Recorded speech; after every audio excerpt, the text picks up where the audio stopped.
Hello guys, welcome to everybody in my video class. प्यारे बच्चों, प्यारे साथियों, आज की इस वीडियो क्लास का जो टॉपिक रहेगा, पार्ट्स ऑफ स्पीच से कनेक्टेड द नाउन। प्यारे बच्चों, पार्ट्स ऑफ स्पीच को शब्द भेद के नाम से जाना जाता है।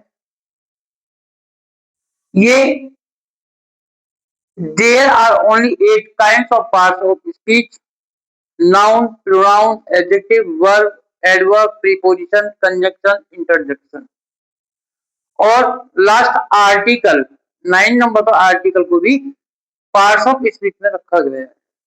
प्यारे बच्चों, आज की इस वीडियो क्लास का जो टॉपिक रहेगा, द नाउन, जो कि ये टॉपिक हाई स्कूल क्लास में, बोर्ड एग्जामिनेशन में और अदर वे में नाउन से कनेक्टेड क्वेश्चन पूछे जाते हैं। तो आज नाउन को डिफाइन करते समय नाउन के काइंड्स को डिफाइन करेंगे विद एग्जांपल, और एग्जाम में हम नाउन को किस प्रकार से चूज करेंगे, पिक आउट करेंगे सेंटेंस से कि ये किस प्रकार का काइंड्स है। तो प्यारे बच्चों, द नाउन को हिंदी में संज्ञा के नाम से जाना जाता है। डेफिनेशन के रूप में, the noun noun is the name of a person, thing और प्लेस। संज्ञा किसी व्यक्ति का नाम, किसी वस्तु का नाम, किसी स्थान का नाम का बोध कराए, उसको हम नाउन के नाम से कहते हैं, उसे संज्ञा कहा जाता है। एग्जाम्पल में होनेस्टी, बॉय, राकेश, रीमा, सीमा, कानपुर, मिल्क, क्लास, पॉवर्टी, ये सभी हमारे नाउन के काइंड्स में आते हैं, जिनको हम नाउन कहते हैं। बात आती है काइंड्स ऑफ नाउन, नाउन के प्रकार। There are only 5 kinds of noun. Noun के 5 काइंड्स होते हैं। प्यारे बच्चों, प्यारे साथियों, फर्स्ट पे आता है प्रॉपर नाउन, सेकंड पर आता है कॉमन नाउन, थर्ड पर आता है कलेक्टिव नाउन, फोर्थ पर आता है मैटेरियल नाउन और 5 पर आता है आवश्यक नाउन। प्यारे बच्चों, प्रॉपर नाउन को व्यक्तिवाचक संज्ञा के नाम से जाना जाता है। कॉमन नाउन को जातिवाचक संज्ञा के नाम से जाना जाता है। कलेक्टिव नाउन को समूहवाचक संज्ञा के नाम से जाना जाता है। मैटेरियल नाउन को पदार्थवाचक संज्ञा के नाम से जाना जाता है और अब्स्ट्रैक्ट नाउन को भाववाचक संज्ञा के नाम से जाना जाता है। बात आती है प्रॉपर नाउन, किसी व्यक्ति का नाम, किसी वस्तु का नाम, किसी स्थान का नाम। मतलब as a way of proper noun के अंदर कि proper noun, a proper noun is the name of a particular person, thing or place। यानी the name of a particular person, thing or place। particular person, place और thing।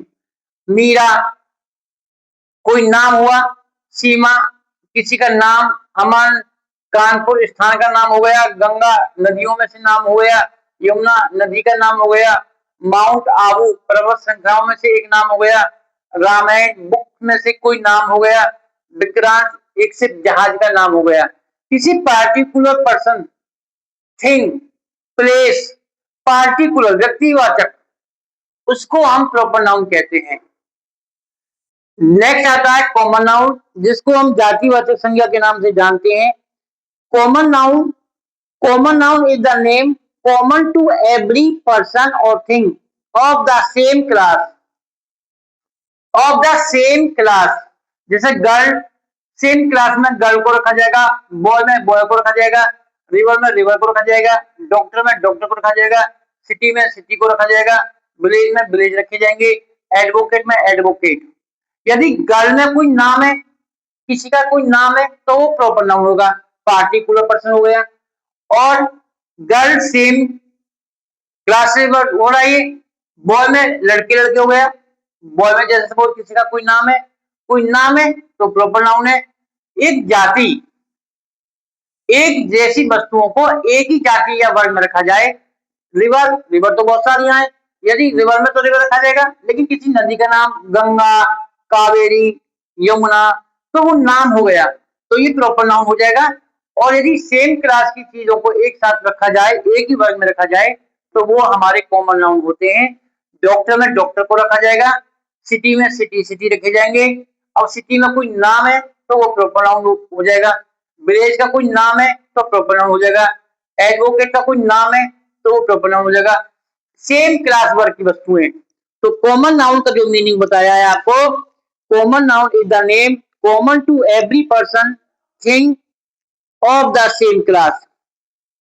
Next आता है collective noun.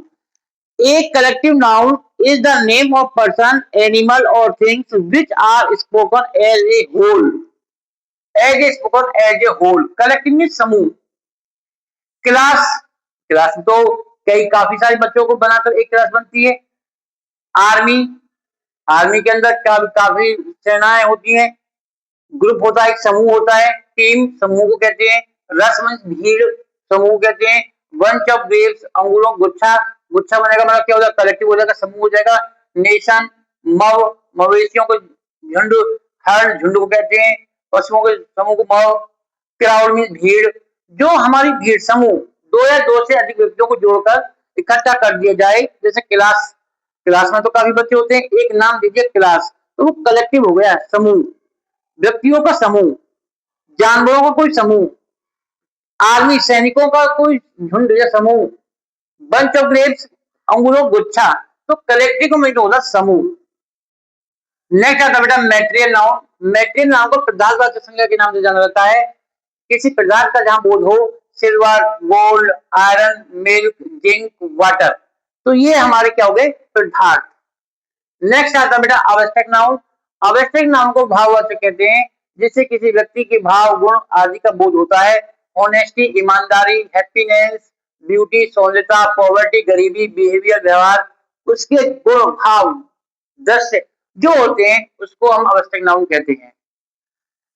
अब ये तो आपको kinds of noun मैंने समझा दिया। 10th क्लास में या अदर में क्वेश्चन आएगा, जैसे मैंने यहाँ एग्जांपल दिया नीचे, pick out the nouns in the following sentences and also indicate their kinds. Pick out the nouns, noun को छांटिए, इन द फॉलोइंग सेंटेंसेस जो बाकी दिए गए हैं, एंड मिस और आल्सो इंडिकेट और उनकी पहचान करो, देयर काइंड्स वो किस प्रकार का नाउन है। जैसे आपको एग्जाम में आया, अब ध्यान देना बेटा सब बच्चों को, सेंटेंस आया आपको India is a large country, वो कहेगा पिक आउट द नाउन्स, आपको नाउन छांटनी है। अब इंडिया को मैंने निकाल दिया, तो इंडिया कौन सा नाउन है भाई, किसी कंट्री का नाम हो गया ना, नाम ही तो है, तो प्रॉपर नाउन हो गया। कंट्री क्या है, कंट्री तो बहुत सारे होते हैं, एक जाति है, कॉमन है, तो कंट्री तो बहुत सारी है, इंडिया, अमेरिका, चाइना, जापान, लेकिन कोई नाम है तो वो प्रॉपर नाउन है। और कंट्री में कंट्री को रखा जाएगा तो कौन सा हो जाएगा, कॉमन नाउन। तो आपको इस प्रकार से हमें नाउन के विषय में होना चाहिए कि पिक आउट यदि आप कर रहे हो तो उसका इंडिकेट कर रहे हो कौन सा काइंड्स है। तो मैंने इस सेंटेंस में बताया आपको India is a large country, तो इंडिया कौन सा नाउन है, प्रॉपर, और कंट्री कौन सा नाउन है, कॉमन। तो इस प्रकार क्वेश्चन आपको आ सकता है एग्जाम में, पिक आउट करने के लिए नाउन या इंडिकेट करने के लिए। नेक्स्ट एग्जांपल में देखिए, आवर टीम बॉन्ड, तो टीम भाई आवर टीम बॉन्ड तो वर्ब है, टीम कौन सा नाउन है, कलेक्टिव नाउन है। टीम एक दो एक आदमी से तो बनेगी नहीं, एक समूह होगा, तो टीम हमारा कलेक्टिव नाउन। इस प्रकार से हम इसको पिक आउट करेंगे और इंडिकेट करके उसका कैंसिल लिख देंगे। सी लव्स म्यूजिक, भाई सी तो प्रोनाउन है, लव्स वर्ब है, और म्यूजिक क्या है, नाउन, और म्यूजिक कौन सा नाउन है बेटा, कॉमन, क्योंकि म्यूजिक में हम म्यूजिक को रखेंगे। तो ये इस प्रकार से हम इसको इंडिकेट करेंगे और इसको पिक आउट भी करेंगे। नेक्स्ट एग्जांपल इधर देखते हैं, honesty is the best policy. अब इसमें हमको नाउन छांटना है, तो इसमें हॉनेस्टी, और हॉनेस्टी कौन सा है, ईमानदारी, किसी की ईमानदारी, भाव गुण अदृश्य विचार, ये होते हैं हॉनेस्टी। तो ये हमारा कौन सा नाउन है, अब्स्ट्रैक्ट, भाववाचक, किसी की ईमानदारी को हमने महसूस किया। तो इस प्रकार से प्यारे बच्चों, प्यारे साथियों, आज का इस टॉपिक में the noun of kinds, short way में नाउन को समझना, उसके काइंड्स को इंडिकेट करना और उनका आइडेंटिफिकेशन विद एग्जांपल्स मैंने आपके सामने क्लियर किए हैं। प्यारे बच्चों, यदि वीडियो आपको पसंद आई हो, वीडियो को लाइक करें, सब्सक्राइब करें, शेयर करें, और वीडियो के थ्रू नाउन के चैप्टर को, काइंड्स ऑफ नाउन और नाउन, को आप क्लियर करेंगे इस उम्मीद के साथ। Thank you, have a nice day.